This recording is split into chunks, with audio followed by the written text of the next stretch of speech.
The news day continues here on One News Now. I'm Denise Tan. Israeli ambassador to the Philippines, Ilan Fluss, assures that Filipinos in his country are being treated as if they're citizens. That means OFWs are being given equal protection after militant group Hamas attacked Israel on October 7. According to Fluss, nearly 3,700 missiles have been fired toward Israel from Gaza since Saturday. The DFA earlier said there are no confirmed reports yet of Filipinos kidnapped or hurt after the strike. Filipinos, OFWs, are treated the same and equal like Israeli citizens. We will do our best to protect them, to give them whatever services they need. Meanwhile, Fluss said Israel is prioritizing its response against Hamas and tending to those who have been affected. Questions have been emerging about how the Palestinian armed group was able to infiltrate Israel's heavily fortified border. We have to focus now on stabilizing the situation, take care of the injured, bury the dead, help the families. On the same time, we have to seal the border again, and of course, eliminate and destroy terror infrastructure of Hamas in Gaza. And this war, as you also said, I believe it will take time. Difficult to say an exact time frame, but it's not going to be like past operations, as you know, 2-3 days and that's it. The Philippine government has condemned the Hamas attack on Israel.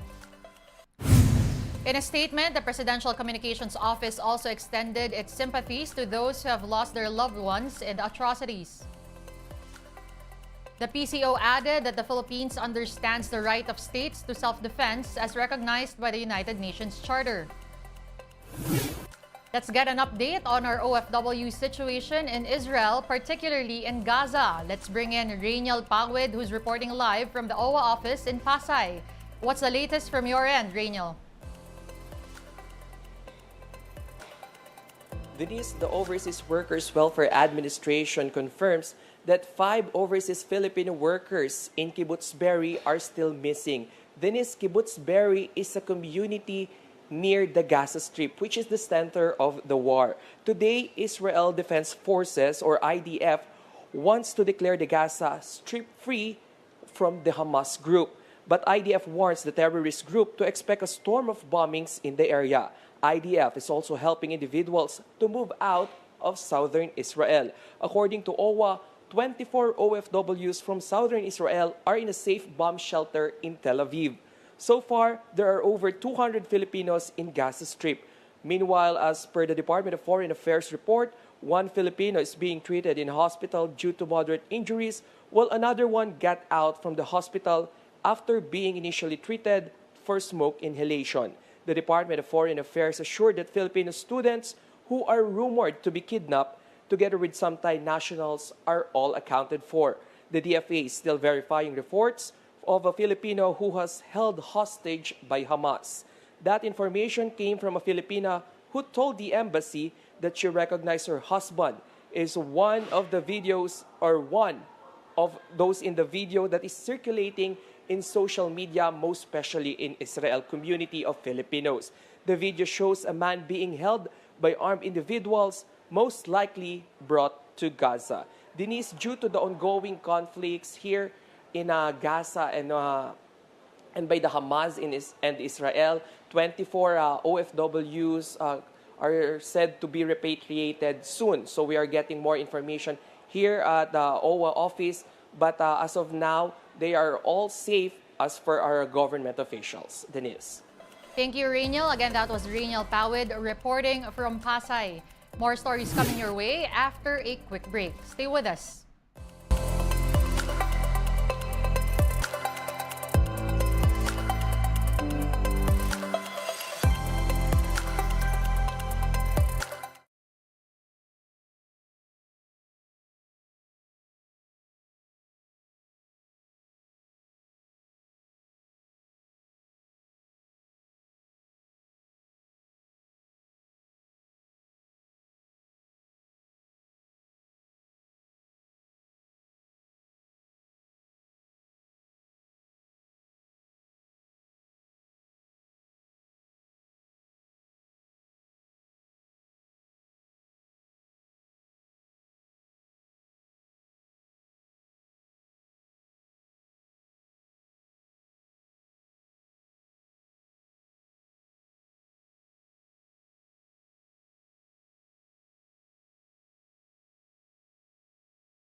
Now, I'm Denise Tan.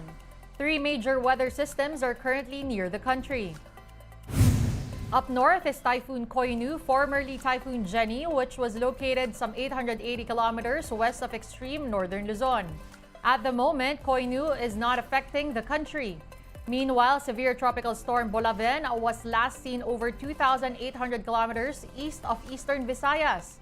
For now, the weather disturbance is not likely to enter the Philippine area of responsibility. There's also a low-pressure area spotted about 1,415 kilometers east of Visayas.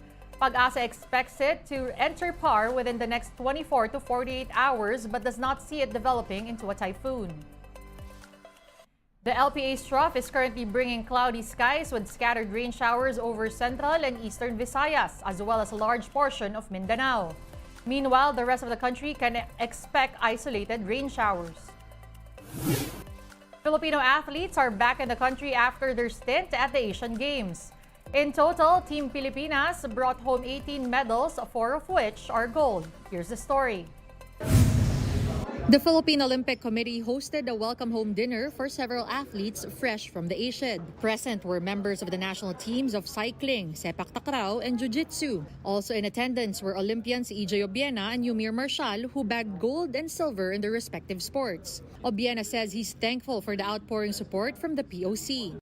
We actually had a bus set up, like a 52-seater bus, driving from Shanghai to Hangzhou that only had 2 people in my set of pole. And no kidding, and we literally move heaven and earth to make sure that, we get this medal and I'm able to do what I've trained for.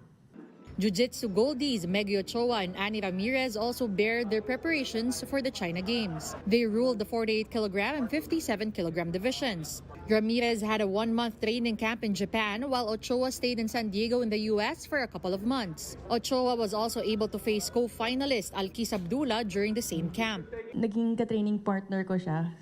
So yung UAE, they actually ended up going to the same place for training camp. So I decided to extend my camp because I saw it as an opportunity to learn. And it seems like, naging maganda naman yung result ng opportunity na yun.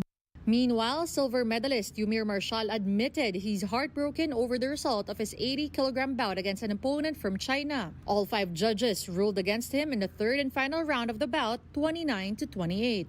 Akala ko din na ako yung mananalo sa laban. And yun yung naging resulta. Kailangan ko i-respeto yung decision ng mga judges at tanggapin at paghandaan yung susunod na laban. Baka yun nga, the gold is in Paris. So sama-sama.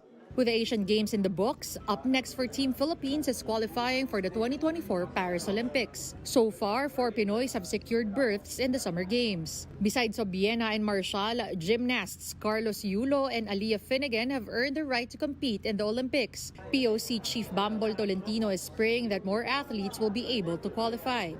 Of course, we're praying. All sports na pwede pa natin salihan sa qualifying. Why not? Even Patrick, even BMX, right? You have to compete in all European to get more points. Weightlifting, boxing, golf, plus gilas.